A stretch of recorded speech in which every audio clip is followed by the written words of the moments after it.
The Wolf and the Lamb. A wolf saw a lamb straying from the flock.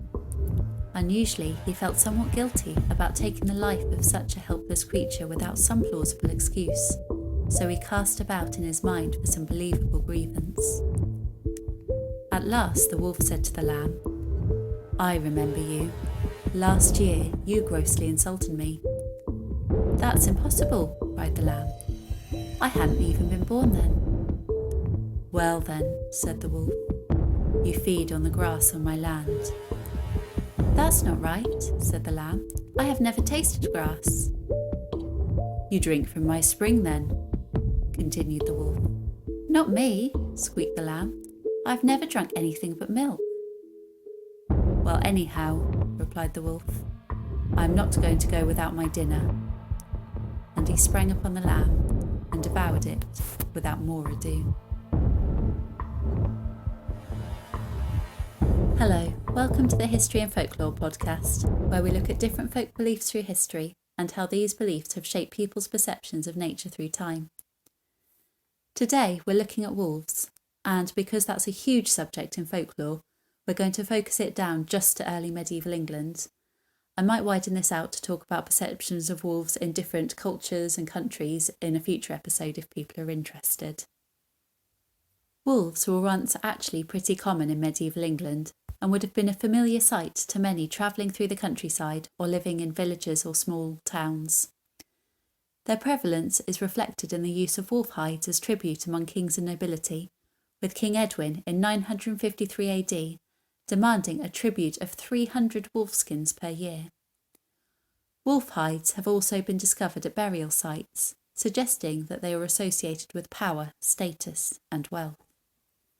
Possibly because of their prevalence, wolves were seen as a pest and a threat to livestock. As early as 300 BC, Celtic tribes in England bred wolfhounds to hunt them. 100 years later, the monk and scholar Bede claimed that the entire month of January was originally known as Wolf Month, as it was devoted to the slaughter of wolves. This attitude of seeing wolves as a harmful menace to be exterminated continued into the medieval period, culminating in King Edward I hiring a man called Peter Corbett in 1281 to take and destroy all the wolves he could find. Peter Corbett was apparently successful, and, along with the destruction of a lot of their natural habitat for agriculture, wolves became increasingly rare. The last mention of them in England was in 1305, when it was recorded that they killed 8 cattle in the forest of Lancaster.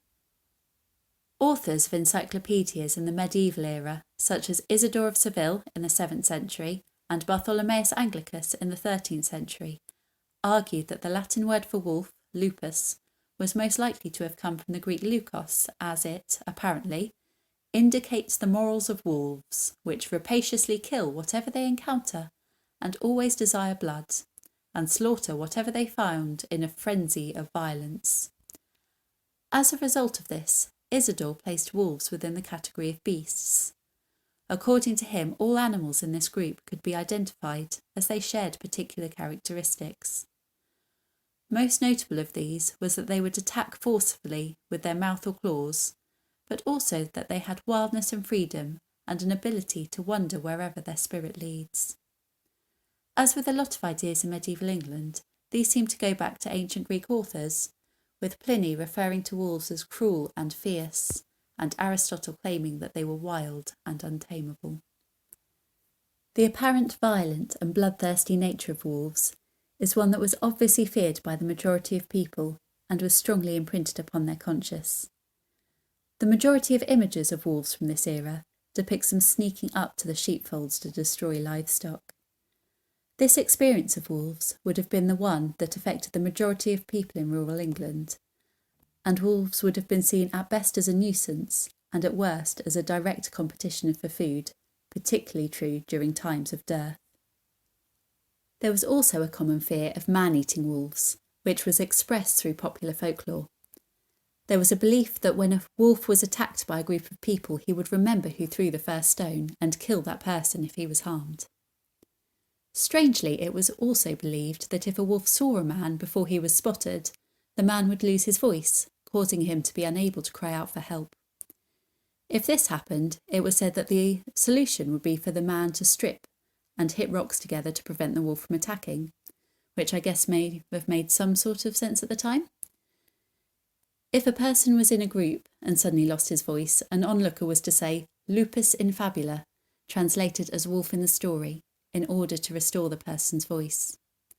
If, however, a man saw a wolf first, then it was believed that the wolf would lose his fury and would not attack. However, there were also some positive attributes associated with the wolf in folklore. For example, it was said to be good luck for travellers to approach a wolf, but only if they were approaching from the right, the wolf was barring their way, and the wolf was eating large amounts of dirt, which seems so specific as to be nearly useless, as I doubt that would have been a situation that occurred all that often.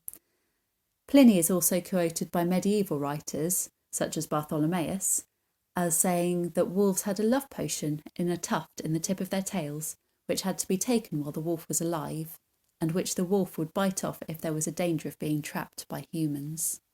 Wolves also seem to be very connected to sheep in the mind of the average medieval person. They were seen as being so detrimental that the wool of a sheep attacked by a wolf would become lousy and infected, while the sheep gut strings of a harp would become corrupt if a string made of wolf gut was added. Wolves' position within popular stories are also generally quite negative. Aesop's fables, popular during this period, include such tales as The Wolf and the Lamb, read at the beginning of this episode, in which the wolf tries to use a false excuse to kill the lamb before just eating him anyway, and The Wolf and the Shepherd, where the wolf gains the trust of a shepherd before attacking his sheep. Both of these reflect the widespread mistrust and fear of wolves as dishonest and violent. On the other hand, wolves could also play a humorous role. For example, in the stories of Reynard the Fox, the wolf Isegrim was known for being strong, but also greedy and stupid. Ultimately, Reynard manages to outwit and kill Isegrim in a fight by distracting him by talking just as Isegrim is about to make the winning blow. In these tales, wolves were chosen for the moral they could teach the audience. However, it is also possible that their comic portrayal may have been an attempt to diminish fear through humour, or may have dated from a period when wolves were perceived as less of a threat due to their scarcity.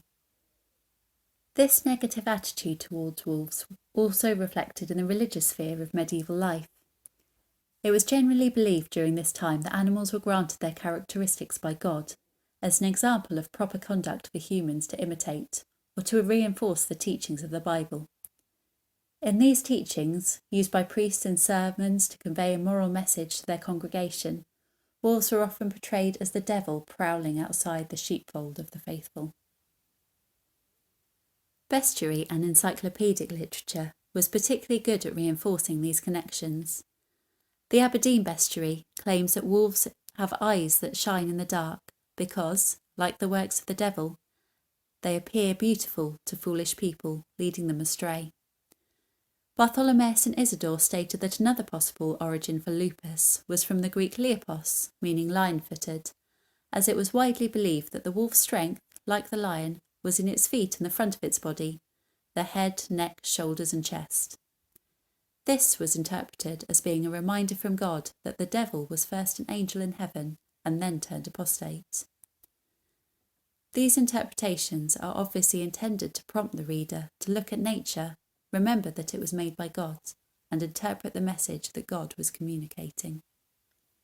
Wolves also appear to have a strong connection with thunder. It was believed in the early medieval period that there were only 12 days in the year that wolves would mate, and that they would then give birth in May, when it thundered, as this was reminiscent of the devil falling from heaven. It was also widely believed that the wolf was unable to turn its neck to look behind it apart from in May, as, like the devil, it can never turn towards the correction of penitence. One story that seems to encapsulate the medieval attitude towards wolves is one told about St. Francis of Assisi. In this story, a town was being so terrorised by a wolf that the inhabitants were afraid to leave the city walls. This associates the wolf firmly as part of the wilderness, being outside of society and therefore an entity to be feared and avoided.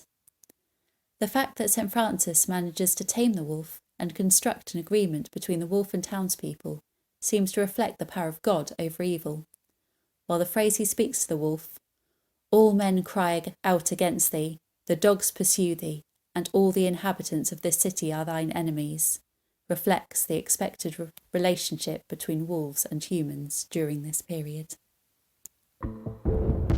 Thank you for listening to this episode of the History and Folklore podcast.